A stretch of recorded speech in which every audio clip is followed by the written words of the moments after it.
nga nazaki vice-président ya Imiko na moment wana makambo ezo sala tango Adrisha benginga wana nanu ebimite Adrisha benga coach mukunzi ngwaka na due koke ba komi na kombo na biso Imiko pas gouverneur et puis gouverneur abimisi $25,000. Est-ce que oyebi yango boza ba incorrectible bino so ba pesi bino mbongo boko bimisango quelque part au monite que na ndenge pa lobaki ya ba incorrectible wana et koki moi ko kitisa no po mutu mususu pas na posa ta mususu ya ko coopérer na bino ko mona que ko trahir rien depuis $25,000 wana zalaki na cadre matanga et comment qui ndenge nini vando kabula no idée wana na ya ko kabula utaki wa ko mutu na mutu se défendre na ndenge na ye bato ka boyoki batangi bakombo wana basorganiza biso tokozaka na mbongo te basala clique na bango donc tous les makambo mbongo bango kande bagéra yango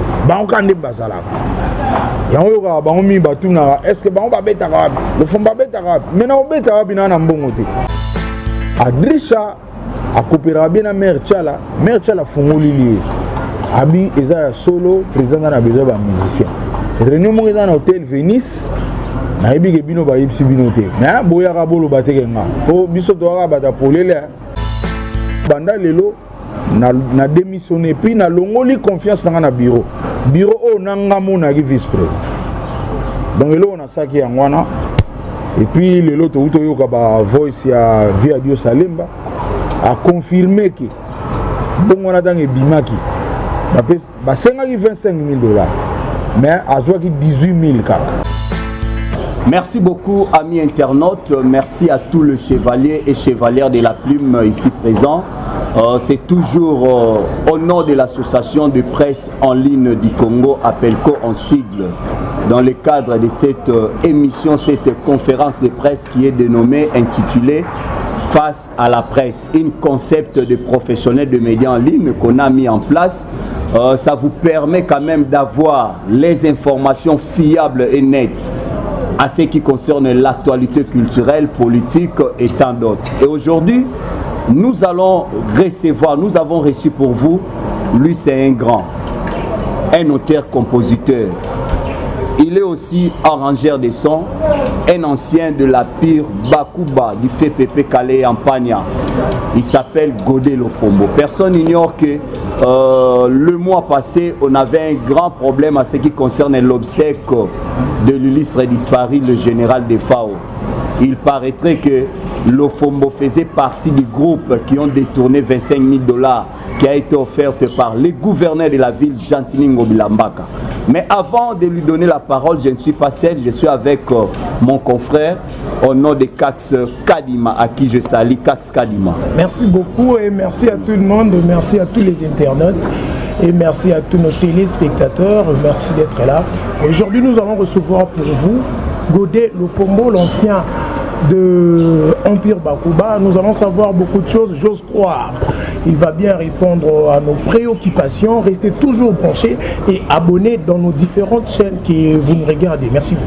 Merci, moi c'est Junior Moyoabou, l'homme à la tunique de plusieurs couleurs et les moindres de tous.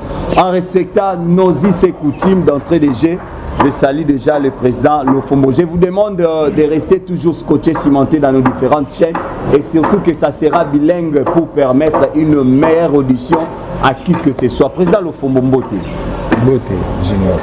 Je crois que c'est pour la toute première fois Toyambo au nom de l'association de presse en ligne. Je sais que ce n'était pas facile.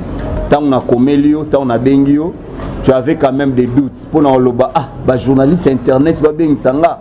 Ni ne bombami na simaona ngana biso et le côté bombani to aka na besoin biso to pronara sur l'éthique na déontologie ba rumeur etamboli mandalobaki waze kwa lobi Adrisha lobi to aka même na besoin to yoka yope oloba mais d'entrée de jeu na pesio quand même temps au se présenter pas bato yo ba yoka okala ba mona okala ba misuba tunara Lofombo akenda wapi bamsu balobi komano ça na radio RTGA bamsu balobi komano ça na studio ya RTGA mais Lofombo qui est d'abord Lofombo et puis Lofombo azawat.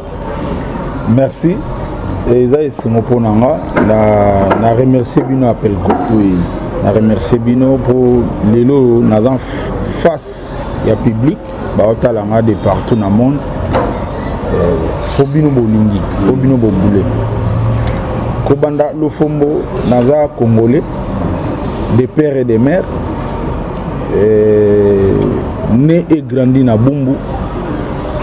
Mes parents nanga baza bata Congo central. Si on a de loin, bantam. Volume, hein? Volume na ser. Mes parents nanga bata Congo central. Si on a de musique, bantam. De bangomi bali. Et na koli na salle école primaire nanga Saint-Jean-Baptiste na Bumbu. Nage sala secondaire CO na institut Bosembo. Lelo institut Makelele na Bandal. Na sali humanité nanga na institut Mbaki. Pas na obtenu diplôme nanga en pédagogie générale. Et pendant tout ce temps, nous avons été musiciens. Donc, on a combiné la classe de la musique. Et c'est facile pour grand frère nanga propre de musicien. Chaud en bimba. Donc, les parents ont compliqué la pénalité. Et tant qu'on a eu comme oui, na 6e des humanités, na côté empire Bakuba. Et on a permis de soutenir continuer la chic. Na comme musicien Tilelo.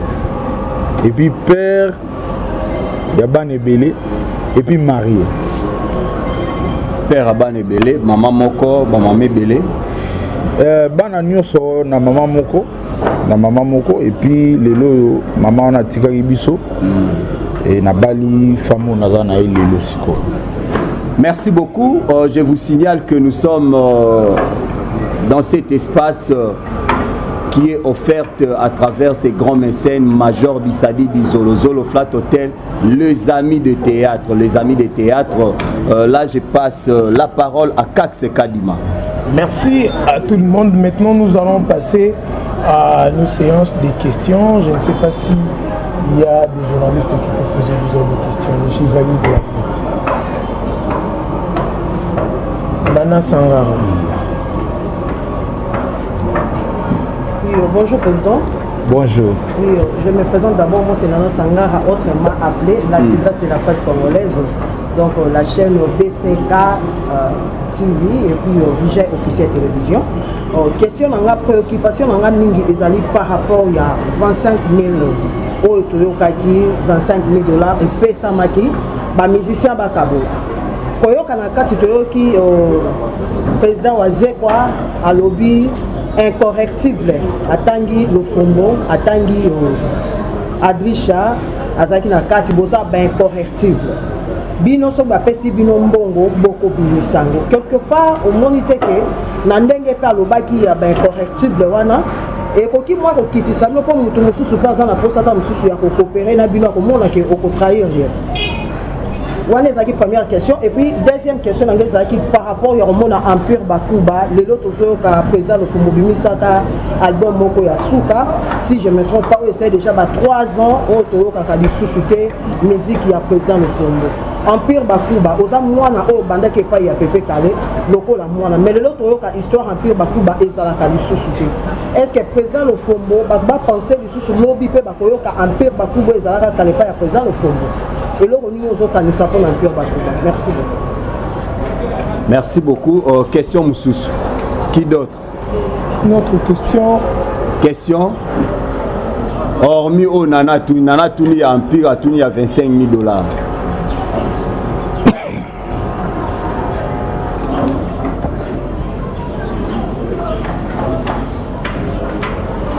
Bonjour. Bonjour. Jordan Lubakou, Maïle Télévision. En tout cas, moi, mon attention est plus attirée côté de la mort de notre confrère, je dirais un grand artiste, votre confrère qui est Kaska Soro. On a constaté un peu de négligence que les Aliouans. Le débit a dit à Général Kassongo, comment je dirais, Général Defa ou Atika Kibiso, tout le monde qui est musicien, négligé, mais quand on a attendu, le gouverneur à s'impliquer par rapport à Yambongo, les musiciens sont vraiment ébélés, toujours on a où ils allaient discuter sur détournement.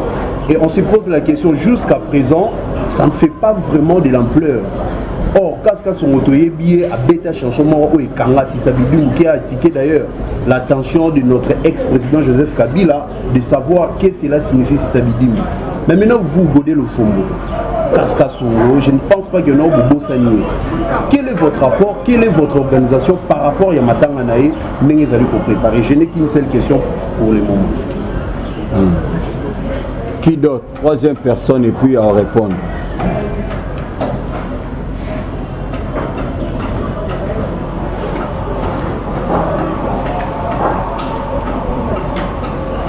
Bonjour, je me présente Sandrine Mourosa, Bundes TV.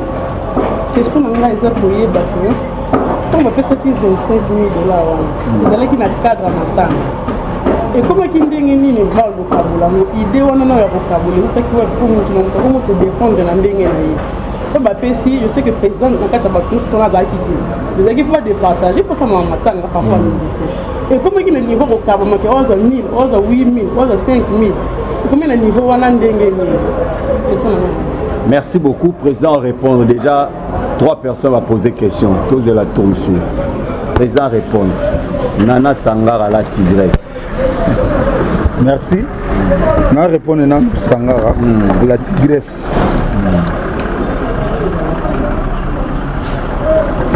Nakolubana nous isa trahison te. Omoni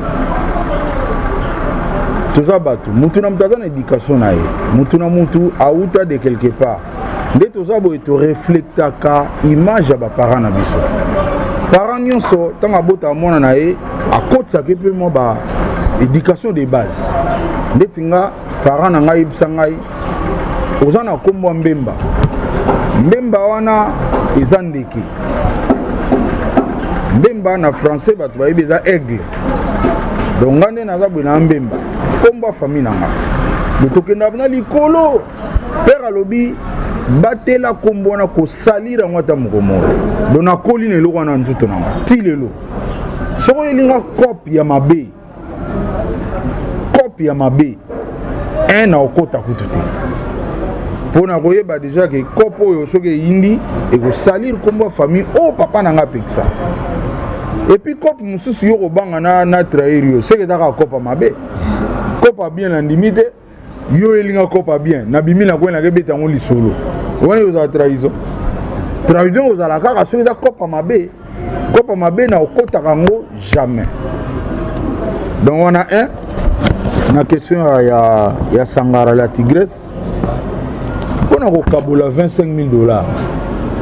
Bon wana na okota ngo pena na mozindo te po na yebi lisolo na te nazalaki ni na ebandeli nango ni na suka nango mais o na yebi na tali pe nga pe na ba TV na yoki pe ba audio ya bato mais pour na précision nga nazaki vice président ya Imiko na moment wana mama ezo sala tango Adrisha Benginga wana nanu ebimite Adrisha Benginga coach mukunzi ngwaka na due koke ba komi na kombo na biso Imiko pas gouverneur et puis gouverneur abimisi $25 000. Est-ce que yebi yango ngabi na yebi yango te ah Adrisha est-ce que vous en avez ba preuve aibsinga coach na za na ba preuve ngana ibse yo yebi ngane na marchara nga so ba preuve ya lito kende ba yo na yebi yo yango na ta na yepa na yo tala ba preuve yango tana moni bina ke za ba ya solo directement na démissionner lelo ka liboso na saki yango na kena groupe na biso Imiko na bina bango banda lelo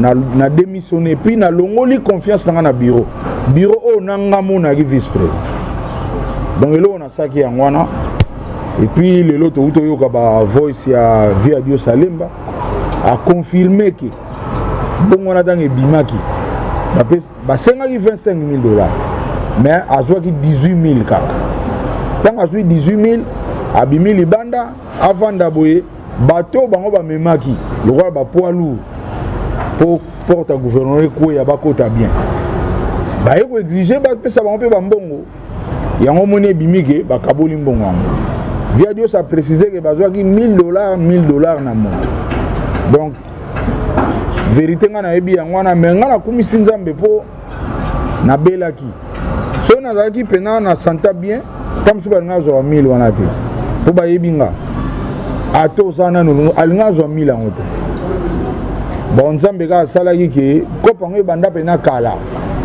bato tu bomuni batangi bakombona kopo na ya kala ils sont là na kopo nyo fa mbongo bazanga te ba spécialiste ba s'organisado ba bena makasi partout mbongo ezalaka biso sutukaka bakaboli boye ntango vérifie bakombo bango kaka bongata na tala liste wana namoni kaleme bato kaka nakamoi nanga te wana mpona mama la Tigresse Sangara et puis so nazwi ya Jordan Lubasu Empire nana question nana musu empire empire zawabi empire bakuba nga nazaki musicien kaka bato ebebe bayebaka te empire bakuba ezaki ya bato misato ezali kaka pepe kala emo te d'autant pepe kala kufi mibale batikala baza en vie président Papitex na président Dilo donc bango nde bosala fort appel ko bobenga bango bakoyebisa bino empire eza bazali président Dilo avandaka wana kine président Papitex wana Paris donc nga nayika mosali kuna na réponse akopesa te soko empire ekenda mais nga lokola nazalaki parmi bakache empire nazobunda nautosala 20 ans na orchestre nanga esimbaka te ti lelo nga loba nanga vérité nazobunda mpona nini bato kaka boyoki batangi bakombo wana basorganiza biso tokosaka na mbongo te basala clique na bango donc tous les makambo mbongo bango kande bagéra yango bango kande bazalaka yango yokaka bango mingi batunaka est ce que bango babetaka wapi lofombo babetaka wapi maintenant obeta wapi na mbongo te bautokabola $10,000 ya sokoda bango bazwi biso ozwaki te bakaboli kuna mbongo matanga biso tozwi yango te ba 1000 boloba na orchestre na yo telema ndeni nakoya face à la presse ndeni bino mo boyebi ntango obenga kuna bangaki na bino oya te na mbongo te na obana ndeni ninde bozawa ezaka soki conférence de presse esili faut kopesaka même ba transport ba retour bato biso tokoka makambo wana te bango basorganiza ma tout ce qui est mbongo eza bango banda Mobutu oye na era musée bakabula balokolo moka ngombe bango kambazwa bakombo na kabomona olongo na musée oye na rais bango kaka tanga na age na ngabwe na ibiki ngakati te pwani soka président bengisi ba misene ngakati biso to force to kende ba olongo la bino ka masolo ze bele na ibite so bona tana ko betela bino beta jour musu to zui eko rais azobengisa ba musicien sola bango na kingakati biso pe to zui eko lokwa to zui eko faut quand même tozala adrisha akopera bien na mère Tchala fongoli lié abi eza solo président na besoin ba musicien réunion mo eza na hôtel Venice na ebike bino ba yipsi bino te mais boya ka bolo bateke nga po biso to ka bata polele na lobi yango ka biso pe ngai tsaka Kongo adrisha tonton lai to bengani to bimeli bango na réunion on peut vous pointer tant que musicien tsaka Kongo mona ebite ke tsaka Kongo azaka musicien ye monde ka pema et ça la po musique ya pema ngamo kunde na bwena na pema musique da pema tsaka Kongo pema ça là a créé artiste en danger na ye mais et ça là est bien pour aller la rango et puis aider la rango biso to bengani to bimela ba vie na biso ba batami na Venice ba ça la liste na ba numéro nde ba okene pa rais ba batami po ani to ba bike pa mokonzi mbongo kozala biso to kozala ka ate biso siko tanto koti réunion bike ba kati réunion o bon to silisi to panzana ngana biboko sisa boite biso yeka siko bo silisi o me petit bino boza abonné biso bité biso basineli biso ke boza awa yango to yeka même to yoka makambo sala ba ba éviter que to yebi ke za lisa ngaka to va na biso pene ba vieux pena ba panzani ba bimbe libanda biso pe to bimi ba matina bakar nga pe na matina kar serwana po biso pena clique na biso na auto sabino la rezate tous les masolo mbongo biso ba écarta biso daka na talent et puis ba yebi ke talent zali ponga nde toza boye bon kangelanga sikoyo awa opesinga ka machine na wifi na DSLR moko na trépied okangeli nga bopesinga ba LED na obimela bino après quelque temps na nzembo esili c'est-à-dire na beti yango na programme yango na yembi yango na bini yango na montango et puis boke l'exemple na batele mon niveau na zaka nango bayebi ke muto ya kozana mbongo ti clique na nga ona zaka na bango ba Drisha ba Sampaio ba Gimole ba bon chanteur. Or parmi ba vient na biso belé pe bana ba mbongo ba pe na ba succès mais na musala na yeso kaza chanteur ke ba omona pe ba classé boye akekota 500e. Ben bango siko ba zo ba mbongo ba s'organiser biso to kozana l'arte. Ba vie ba matina car nga pe na matina car ba démarrer nga pe na démarrer ba poussani nga pe na landi obi ke ba telemi petit nini absoluté to landaka bino or que ce qu'il faut pas qu'il na cyber ba betsa liste et que ndinga kati ce que ba moni bina depuis 17h ti ba 19h moins na Hollande bango partout ba craquer ba ke na cyber moins da na nzela ya ministère ya finance cyber moins da na point wana ba telemi ba kisu na choite pour e réseau kinde ba koti na loma ba koti kuna biso pe teminga libanda ba umelire mo bazo bimisa te tozaka ba moi bena ba lembi bo vie beaucoup la ya gité na réunion ba bengi ce ko fait beaucoup fois ya ko signer tout à la fait beaucoup là a koti na cyber a signer biso zaka libanda via bimia kei ba vie ba au petit bozo sani absolu bolo ba to kende ce ko vie beaucoup là inde to vandigara wera son mino bolo biso to kende wera ya koti wera tanga bimi maman atali lof yé to coopérer na bien ba mo aye président abina lof kitoko ma toujours comprendre Jésus awate biso pe to yé mais toujours baté ba les nini biso to yawa to aflu wera bité eza pena kopa ngakati ba benga pona ko signer nga pe colère mati ba vie na oba na coacher makambango na otanga kombote tamba bimi na yebisi ba vie moni makambo salaka nzamba omona bino mais biso toke yeba ke nzamba ko résoudre ngoka toke tokomi na nzela nga bi ngana yebi bureau ya Katumba Mwangi pa izala toke to funda bango pa Katumba Mwangi biso mama ofunda to bana onkala batune ba yeba ati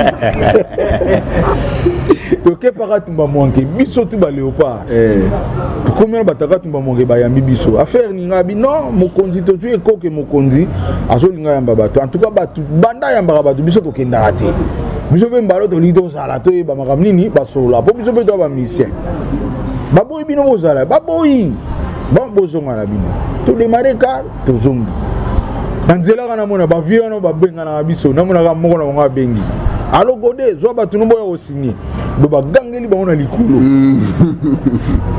to ke boza o do na RTNC to ina RTNC to kuta bango tu ba star nyoso akoko ba osignaka biso pe to ye wana to signé to cheba numéro to ke la to bi esili balo pena na ngaka di to ozala quelque temps après je me suis na la mugi na parler na mona Dominique Mabwa benga alo mbuta ozaki ngaka tinga bite nini abi mokonza yambi batu lelo bakimi biso kaka tala baza mitema mabe mona yebisi bino non mais oyoka bango na ba conférence de presse na ba beta rapi to beta wapi ozo mbongo instrument wapi o louer bar ya répétition wapi o pesa ba mission nini pour mbongo tu eza na ba s'organiser donné to za boye biso masolo mbongo so yoki masolo mbongo biso za esuki na $200 so ba bengi yo jour wana ba yebika awena ma ba 200 mais o pena makamba ko banda 1000 o bano kende exclu yango no moni nzamba zo sala ke lelo nzamba bano bimsa ba polele donc nzamba décider pena ba polele mutu musubo mona ke mo santu ye mutu malamu mais kombo na liste ebimi ba musubo ba kombo na ebimi te c'est pour bientôt ko za makamu nzambe mda o planifier ngo to bano ye ba bango moko mo bo vani bina ndako ko piquer crise na ye ata mbalo ba kombo itangama ba musubo ndimite zo ba pele ya ba kiba ya presque monde entier na ye ngabi biso ye bangi na biso bango bandakala ko to kana liste tamba uto kabula $10,000 na Sokoda na mutwa $10 000 on peut souhaiter l'ango ba komara transport. Ah $10 000 oui banda liboso na ba transport moi $10 000. $10 000 kala mingi te awa biso to leli. Ah biso za na ba clip to ko bunda to na ba orchestre. Yango no moni bandeko boyo ka bango souhaiter ba tuna bango ba beta ka to beta. To beta te. To mbongo nyoso bango bakanga. Imaginez na lokolo ngombe muza pesa ka bango ka bazwa. Toye na rais bango gara siko to bandi pe na fachi babandi na ba $10 000 ba kotiti na matanga siko to ça donc pour empire bref pour empire faut botu na président Dilou azawa président Papitex ana Paris donc bango ka ande ba ko pesa bino nini ngana osa l'effort depuis le 25 on a battu notre empire na tché déjà nzembo mo na marché comme on a véro. Sur dans YouTube, au Betty AP Production, Godé le Fombo, Mavero. Malheureusement, il est 25, général des fois, il est 27.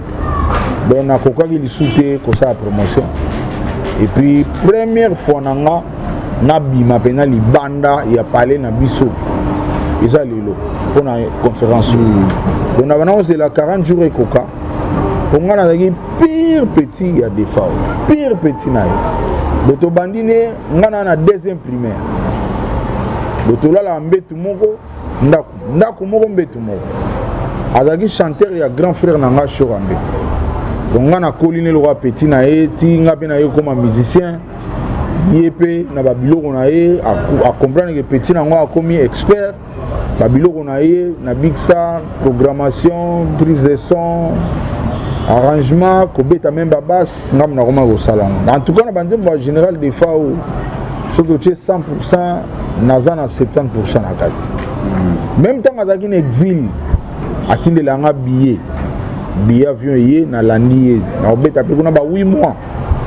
Nazonga kinte to zaka na ka pa na o se sentir dans leki na ye. Donc on sait le boulot mais azat siko na leki na ye. Donc azaki pena trop attaché na nga. Et en tant que Congo, le rôle avait à Koufagi, il faut 40 jours pour na bandela sous la promotion ma véro. Parlant de Empire, c'est pour la l'album wana nazo revivre pena Empire. Ba yo musique qui pena oyo Empire ba la musique na pso kinda puis bo sentir ango. Et puis comme artiste et tout, Nathalie Pelelo qui lelo ezalit. Toro boyate. Qui le ezali na lugi pe ba parolier na sombi pe banzembo comment on va payer ngana payer raté na vani na grand prêtre mon amoni parolier moi à côté yo ya yo te ga banzembo ngate o vieux zo pe o ngabe na zuiti donc album ndeti parolier ni po ba grand prêtre abatanga ngana bomba raté Yulu fiston Yulu oui na coopérer na ye pesi ngade na album na ngao na Francis Wandani Francis Wandé n'est pas pessinga. En tout cas pour l'album, si pas pessinga, mais banzemo écoute l'album ils a bango dena. Oui. Francis Wandé na fiston yu. Donc côté wana bozala au CP là. Ba o balingi kilelo ba oyo kan. Ba to empire pe bo CP la magage. Beaucoup na sali pe reprise ya mbula tika makanisi. Donc na betiango pena soda distro kansaka ya ngwana me na betiango ba jour. Wana yembiango. Moutayembiango Bobo chante. Bobo chante. Et puis, Nabzongeli sun Tsomboki la nze moi pepe kali. Tsomboki la vieux Jojo comme Moutayembiango, Jojo comme Dagi déjà en Empire Bakuba, grand chanteur. Moutayembiango, ba yembiango na Germain Kanza. Featuring. Mais on a tout notre temps pas featuring. Featuring ba featuring ndeti ya ba musicien qui lelo nengo lobi ba ndeti falia ko ozala wera ko ozala Inos bia ko ozala Gezma weta ko ozala Dadjwa ko ozala qui lelo te moi surprise à mon corps mais on a roloba on attend nzembo obima na roloba on te me batu ba remarquer na batuta bato tangi wana moko na bango batu tamba osomba CD ba sentir et rumba moya makasi za kuna yinta yimbia. Donc yo ça non ndeti vie lutumba yo komika ka ba yembi to yo mopo simba micro yembi te omoninga naza bassiste boza fier na nga pardon to ebi ma dena bona rapena na bendela mboko naza parmi na monde azoba pour Afrique déjà na presque likolo makasi sikoyo na monde talaka ntango oza likolo na Afrique donc c'est koza na monde sikoyo namonaka so nake koyemba koyemba ezaka na mvutuma moko osakana te okotika basi sikoyo na koyemba wana bachanteur baleki nga baza ebele eza koloka te otiki mpenza place ozaka na top oke na yo sikoyo oza na nsima bon chanteur lokola bafere bacarlito bamanda chante yo oza sikoyo na se na bango badrisha yo oza sikoyo na se omoteki koloka eza elengi te yango nalinga kutu komeka ngo te donga nazaka na base mpa yo naza mieux placé na afrika awa toza na biso mingi te osala mosala na congo mais bazwi nkombo na yo bapesaka yango na bamboka mosusu moto abetaka base aza camerounais babengaka elofo ebele omonaka na congo aza mpe chanteur aza mpe na mbongo boye mosane kaka apona partout masolo ya mbongo ezalaka ye azalaka yango akomani mpe na mbongo et puis omoni na mboka na biso nga na komofunda omoni nde balobaka transport ya bamisien bazwaka na bao transport lider azwa mbongo wana makambo esili ayebisi bango botomonana mardi ake na ete bamisien makolo nga mona kuta na bamiso prise toyaki awa na trans te bongo bapesi bino te bapesi te donc la majorité balider na biso bakoma na mbongo ebele mpo je basalaka yango wana mbongo bango bazwaka bakabula yango te na bamisien leader akozwa $5,000 azwi 4,900 atie na poche $100 abengi bamisien baata mosu 30 bon bokabula oyo omoni vite omena nga mo mpe naki misien me nga soko omoni na omata mpena te na mbongo po place ya masolo ya mbongo na balongolanga epuis chaque fois nakutanaka na mwa mbongo ya orchestre nakabula yango na bamisien donc naozonga pale na bana na femme balingi to orchestre te oyaka outi concert moyino na mbongo te moni yango ezosalaka biso tozala nanu moyen kaka tozodébrie bambongo mpena eza te